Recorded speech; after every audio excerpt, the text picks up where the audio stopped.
Hello दोस्तों, स्वागत है आप सभी का मेरे यूट्यूब चैनल पर। जैसा कि हम लोग देख रहे थे BCS 12 का जून 2022 का सॉल्यूशन, ठीक है। इससे पहले मैंने 5 का ए और बी नंबर बना के डाल दिया है और अब हम लोग देखेंगे 5 का सी नंबर। तो इसमें क्वेश्चन क्या कह रहा है, so that a vector of magnitude b is equal to is perpendicular to this, ठीक है। ये सेम टू सेम क्वेश्चन दिसंबर 2021 में आया है।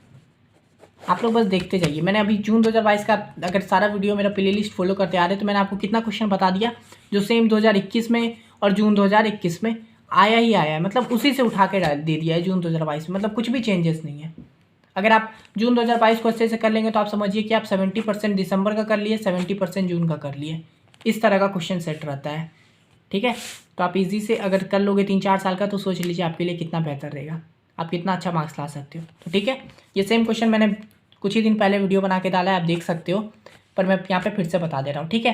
तो सेम करेंगे। क्या है यहाँ पे हम लोग के पास 2 इक्वेशन दिया हुआ है, मतलब 2 ठो दिया हुआ है, तो बस इसको P और Q एज्यूम कर लेंगे। तो let P vector is equal to this और Q is equal to this, ठीक है।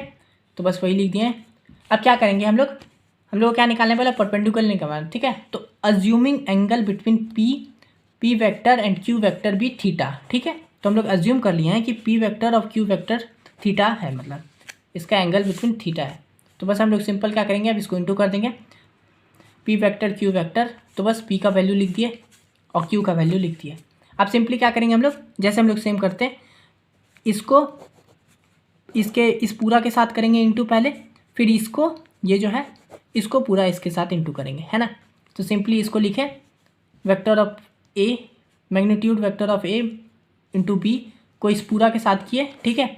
तो क्या हो गया, magnitude of vector A B minus magnitude V vector of A, ठीक है। इस पूरा के साथ किए, फिर plus magnitude of B vector A, इसको अब इस पूरा के साथ करेंगे, मतलब सिंपली वैसे ही किए, लिख दिए, ठीक है। अब बस इंटू कर देंगे। तो ये मैग्नीट्यूड ऑफ ए वेक्टर और इस मैग्नीट्यूड ऑफ ए वेक्टर का स्क्वायर हो गया, और ये v vector into v vector v square minus इसको पूरा के इसके साथ इंटू करेंगे तो क्या हो जाएगा, A vector magnitude of A vector magnitude of B vector magnitude of A vector और बी वेक्टर, ठीक है। इस चारों को इंटू कर दिया है ना, माइनस सिंपली आप देख लीजिए, इसको इसके साथ इंटू कर दिए।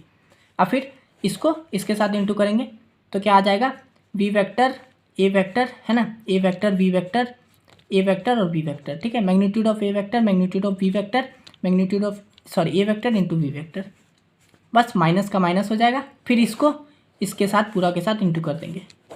ये दिखने में बस ये ऐसा है, वैसे आपको पता है कि कितना सिंपल है ये चीज़, बस इंटू करते जाना है इसको। तो ये मैग्नीट्यूड ऑफ वी वेक्टर और मैग्नीट्यूड ऑफ वी वेक्टर यानी कि मैग्नीट्यूड ऑफ वी वेक्टर का स्क्वायर ए वेक्टर और वी वेक्टर तो यानी ए वेक्टर का स्क्वायर, ठीक है। अब देखिए सिंपली क्या करना है, अगर ऐसे दिया हुआ है जेड वेक्टर का स्क्वायर तो आप इसको ऐसे लिख सकते हैं, मैग्नीट्यूड ऑफ जेड वेक्टर का स्क्वायर। तो यहाँ पे उसी तरह से हम लोग को देखना है, वी वेक्टर का स्क्वायर दिया हुआ है तो इसको ऐसे लिख सकते हैं, मैग्नीट्यूड ऑफ वी वेक्टर का स्क्वायर, है ना, बस। और इसको सेम एटिज लिख दिए हैं, इसको ऐसे लिख दिए हैं, बस ए और बी को इधर इधर कर दिए, और फिर इसको भी वैसे लिख दिए, सेम एटिज लिख दिए। और फिर यहाँ पे देखिए ये एक यहाँ पे सिर्फ वेक्टर ऑफ ए स्क्वायर है तो इसको आप लिख सकते हैं ना, मैग्नीट्यूड ऑफ ए वेक्टर का स्क्वायर, जैसा कि हम यहाँ पे बताएं ऐसे लिख सकते हैं। तो बस वही लिख दिए हैं। बस आप सिंपली क्या करेंगे, कट कर देंगे इसको। देखिए ये ए वेक्टर का मैग्नीट्यूड ऑफ ए वेक्टर का square magnitude of v vector का स्क्वायर, और ये देखिए माइनस ऑफ, तो ये और ये कट गया, और ये माइनस दिस एंड ये प्लस दिस, तो ये दोनों भी सेम है तो कट गया, तो दोनों कट गया, इज इक्वल टू 0 आ गया। तो देखिए जब अगर ऐसा दिया रहता है ना तो उसका वैल्यू अगर 0 आ जाता है तो समझ लीजिए इसको ऐसे लिखा जाता है, ठीक है। P into v is equal to magnitude of P का vector magnitude of Q vector is equal to cos theta, ठीक है। और ये हम लोग का अभी क्या नहीं आया है, P इंटू ये Q 0 आया है तो इक्वल टू 0। ये मैंने यहाँ पे घेरा कर दिया, आपको घेरा नहीं करना है, बस आप डायरेक्ट यहाँ पे आप 0 लिखेंगे, ठीक है, इज इक्वल टू 0। तो हम लोग का यहाँ पे कॉस थीटा का वैल्यू आ गया 0। तो कॉस थीटा का वैल्यू 0 का मतलब cos theta is equal to 0 आ गया। तो यहाँ पे थीटा का वैल्यू 0 कब आता है, कॉस थीटा का वैल्यू 0 कब आता है, जब थीटा का वैल्यू 90 रहता है, ठीक है। तो यानी कि कॉस 90 का वैल्यू 0 होता है ना, ये फॉर्मूला में होता है, ये तो आपको आता ही होगा पीरियोडिक इसमें, ठीक है। तो कॉस 90 इज इक्वल टू 0, जब आ गया हम लोग का ये 0 तो 90 theta is equal to 90 degree, therefore it is perpendicular, है ना। परपेंडिकुलर होने के लिए क्या होना चाहिए, 90 डिग्री का होना चाहिए। तो वही है, सिंपल सा क्वेश्चन था। ये सब दिखने में भी हार्ड नहीं होना चाहिए, ठीक है। ये तो सिंपल है, हम लोग जैसे ये तो वही वाले बात हो गया ए प्लस बी और ये हो गया सी प्लस डी। सिंपल हम लोग क्या करते हैं, इस ए को पूरा के साथ किए यानी ए प्लस सी प्लस डी और फिर ये बी को इस पूरा के साथ किए, है ना।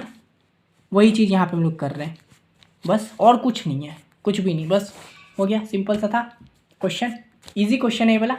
आशा करते हैं आपको ये वाला वीडियो समझ में आया होगा। अगर समझ में आया तो वीडियो को लाइक कर दीजिए, चैनल को सब्सक्राइब कर लीजिए और अपने दोस्तों के साथ शेयर कीजिए वीडियो को, ठीक है। उन लोग को बताइए प्रीवियस ईयर करें। मिलते हैं नेक्स्ट वीडियो में, तब तक के लिए धन्यवाद।